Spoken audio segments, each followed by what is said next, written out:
Esse é o tamanho exato da explosão. Então, imagina 600 mil bombas dessa todo dia. Então, são os macacos que conseguem até 50, 70 pessoas. Vai ser sempre a mesma. Quando você faz uma mudancinha, quando você vai lá e conversa com a sua avó, a conversa do boteco de sábado vai ser diferente.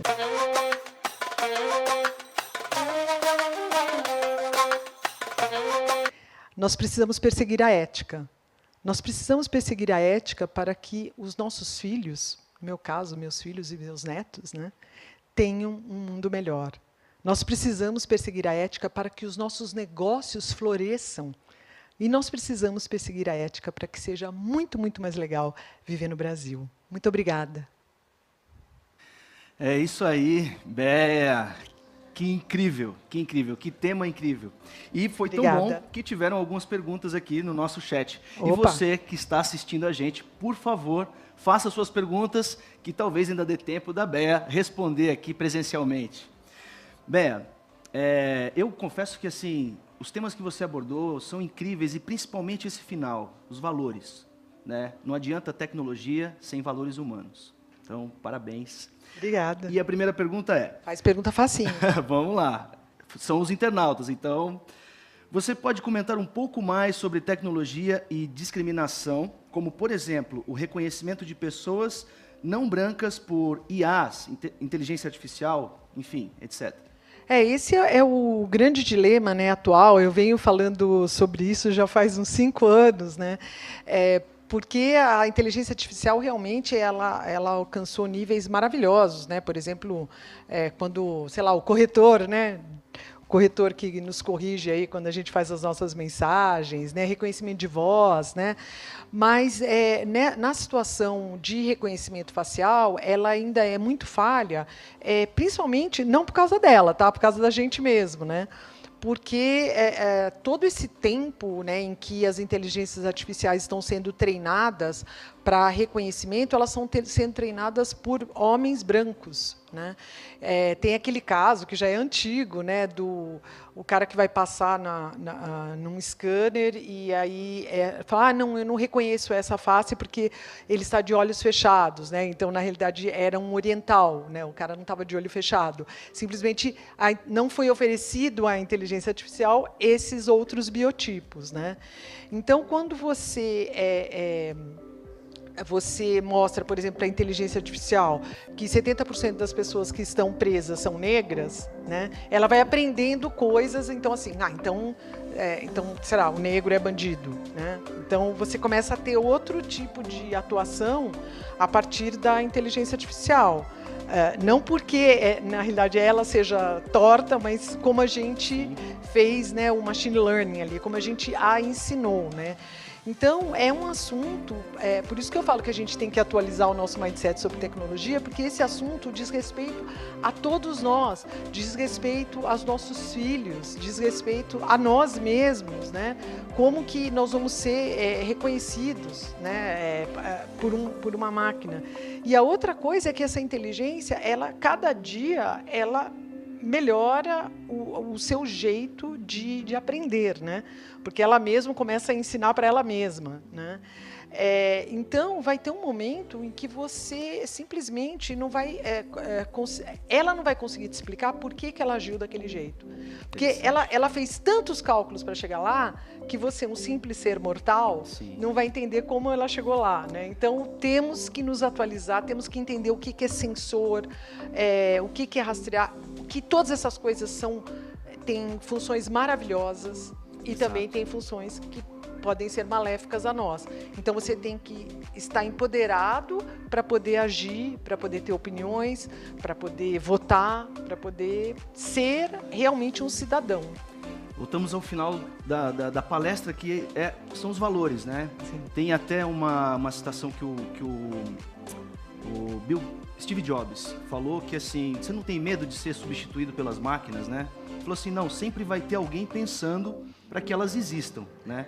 E quem são essas pessoas e quais os valores que estamos atribuindo. Então, ótima colocação. E eu acho que é por isso que, né, é urgente que a gente realmente, hoje não deu tempo, eu só falei da longevidade, não falei da diversidade, que é uma das diversidades, mas é urgente, urgentíssimo, urgentérrimo, que a gente acolha, que a gente inclua a diversidade, que a gente dê representatividade para que todas essas pessoas estejam aí junto das máquinas e não apenas um setor da população de mãos dadas com as máquinas. Perfeito. Ó, tem mais uma pergunta aqui, hein? Opa. Vamos lá. Existem formas práticas para nos prepararmos para os saltos que temos que dar para esse século XXI? Tem, eu acho que são coisas, tem que começar pequeno, né? Eu acho que a gente sempre pensa assim, não, agora eu quero, né? Então começa, por exemplo, pensando realmente, por exemplo, o que você pensa sobre a longevidade? O que você pensa sobre a sua avó? Você tem ido falar com ela ou você acha que falar com vó tem nada a ver, ela não sabe nada, ela não pode te ensinar nada? Não, ela tem umas 3 vezes a sua idade. Ela acho que ela pode te ensinar várias coisas, por exemplo, sobre valores. Exato. Né? Então, começa a pensar no seu círculo de amizade. Nossa, é verdade. Né? Eu não tenho nenhuma pessoa negra no meu círculo de amizade. Que coisa, não? Então, como que faz isso? Né? Começa a seguir pessoas que falam sobre os problemas das pessoas trans. Né? A gente mata uma pessoa trans a cada 16 horas. A gente mata tanta gente que não dá nem tempo de ter a notícia no jornal. Né? Então, começa a seguir pessoas que falam das causas das mulheres, das causas dos negros, das causas dos povos originários. Você tem que mudar. Você tem que mudar o seu círculo. Você tem que se sentir incomodado com o seu círculo para poder mudar a conversa. Porque senão a conversa do boteco vai ser sempre a mesma. Quando você faz uma mudancinha, quando você vai lá e conversa com a sua avó, a conversa do boteco de sábado vai ser diferente. Né? Então a gente tem que começar com os passos que a gente pode dar e não falar, olha, você tem que viajar para Londres para poder fazer, sabe? Não é isso. O passo está aqui, você dá o passo aqui mesmo, mas tem que mudar. Não pode ficar igual está. Muito bom, muito bom. E realmente a gente poder questionar sempre, né? Não são as respostas, mas sim as perguntas que transformam o mundo.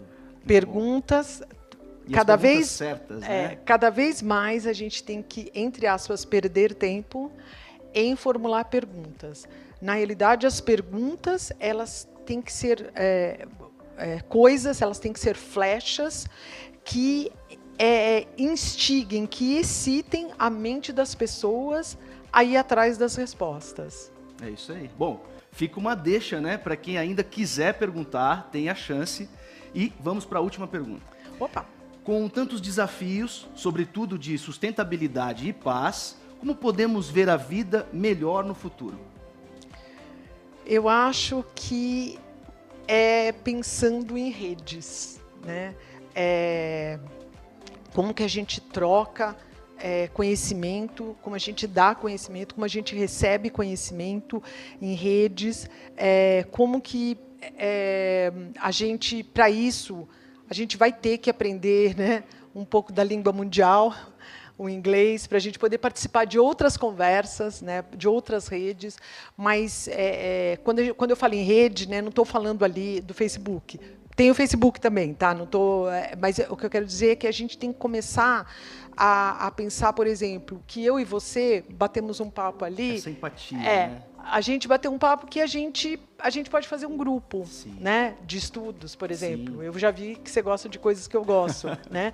E esses grupos, eles são heterogêneos, né? Então, assim, eu tenho, sei lá, você é mais novo que o meu filho mais novo, né? Então, mas a gente tem coisas em comum. Então, não é por idade, não é por sexo, não é por gênero, mas como que a gente começa a criar essas novas redes que elas vão, de novo, elas vão nos excitando, elas vão nos incitando a pensar novas coisas e a pensar um futuro abundante para todos. É impressionante porque quando a gente olha a natureza, tudo já está aí, né? Eu estava vendo sobre os fungos. E eles são uma rede, essa verdadeira rede que se conecta, que se importa, né, e que cria e destrói e reconstrói numa harmonia, né? Então, o ser humano aprendendo com a natureza. E aqui, para fechar com o grande Yuval Harari, historiador e futurista, ele diz que o ser humano é o único mamífero que consegue atuar em grandes redes. Então, os mamíferos que conseguem atuar em maior número de pessoas são os macacos que conseguem até 50, 70 pessoas. O ser humano consegue agir junto, né? E é por isso que a gente ficou mais forte que o leão, né? A gente consegue agir junto em milhões, em bilhões de pessoas, através da confiança, né? E sem a gente conhecer essas pessoas. Então, como vamos agora às redes. Bom, Bea, eu não sei nem como agradecer, porque incrível essa palestra e espero Obrigada. que a gente possa se ver novamente. A gente vai se ver novamente. Muito obrigado, Bea. Obrigada. Bom, é isso. E não dá para entrar no século XXI sem falar do presente. E a Auren tem um compromisso inegociável com o meio ambiente e o planeta. Acreditamos na nossa responsabilidade de como nossos clientes, parceiros, colaboradores e todas as comunidades que atuamos, cuidamos dos entornos das nossas operações. Estruturamos iniciativas e atitudes sustentáveis que geram valor para toda a cadeia. A nossa estratégia ambiental, social e de governança é que o que nos move, somos guiados por nossos valores em nossa jornada incansável, na busca da redução de riscos e impactos no curto, médio e longo prazo. E não tem como falar de redução de impactos de um novo amanhã sem falar de economia verde e sustentabilidade. Então, para nos ajudar nesse desafio, convidamos a Luísa para se juntar a nós, especializada em estratégia e soluções de baixo carbono para os setores público e privado. Luísa é engenheira da ONU para a transição energética e acaba de chegar da 27ª Conferência do Clima das Nações Unidas, a COP27, no Egito. Diretora da CELA, nos últimos 12 anos, ela tem se concentrado no mercado de energias renováveis, trabalhando como consultora de modelos de negócio e na construção de estratégias de sustentabilidade. Bom dia, Luísa. Seja muito bem-vinda. Obrigada, Jorge. É um prazer estar aqui com vocês hoje. Nós vamos falar de um tema de sustentabilidade. E dentro desse tema, a gente, pegando aqui a palestra inspiradora da Bea, a ideia é a gente falar de um tema que é muitas vezes referido como um tema do futuro, mas é um tema que se realiza no presente, que é a mudança climática. E é um tema também que a gente só vai resolver junto, em redes, né? Bom, e para começar, eu queria mostrar para vocês uma primeira imagem, que eu gosto de sempre começar com ela.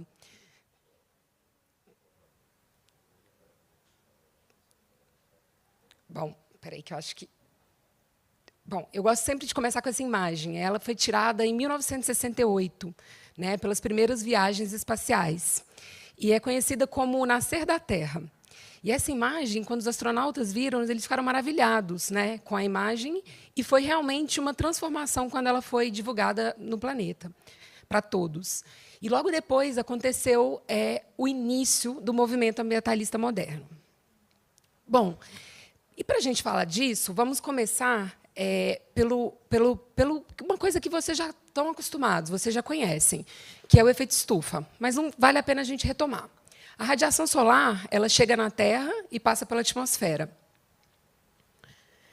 A maior parte dessa radiação ela é absorvida pela Terra e aquece. Alguma energia ela é irradiada de volta para o espaço e na Terra na forma de ondas infravermelhas. Parte dessa radiação infravermelha que sai é retirada pela atmosfera da Terra e a aquece. Isso é muito bom, porque isso mantém a temperatura que permite que a gente tenha a vida humana e as demais espécies do planeta. Entretanto, o que tem acontecido é que a gente está aumentando a concentração de gases de efeito de estufa na atmosfera, de tal maneira que, cada vez mais, a gente está concentrando mais calor. E isso está levando ao aquecimento do planeta, que a gente escuta tanto falar e que a gente tem se preocupado tanto. Então, essa radiação é retida e a gente tem aí todos os efeitos climáticos que a gente vai falar. E por que esse calor está sendo acumulado? De onde que vem esse calor? Bom, o primeiro ponto é que a gente está tratando o planeta como um esgoto a céu aberto. A gente despeja mais ou menos 162 milhões de toneladas de gases de efeito estufa produzidos pelo homem a cada 24 horas, como se fosse realmente um esgoto a céu aberto. E as fontes desses gases, elas vêm de diversas origens. O principal deles, a gente vai falar um pouco sobre isso, é a queima de combustíveis fósseis, seja para transporte, seja para edifícios, seja para geração de energia elétrica. Mas temos também a queimada das florestas, as indústrias e até o degelo, né, da camada da crosta terrestre, que é o permafrost. E a maior fonte de poluição que a gente conhece é a queima de combustíveis fósseis. Então, a gente vê aqui nesse gráfico como que aumentou a partir da Segunda Guerra Mundial, quando a gente teve uma industrialização e a gente começou a queimar carvão, gás e petróleo.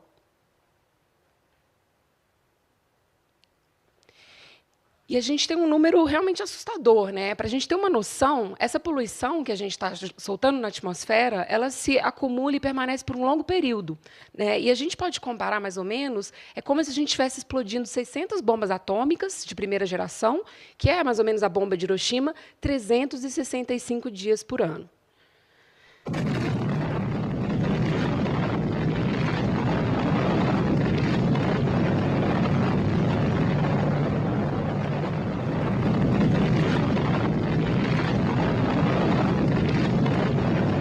É isso.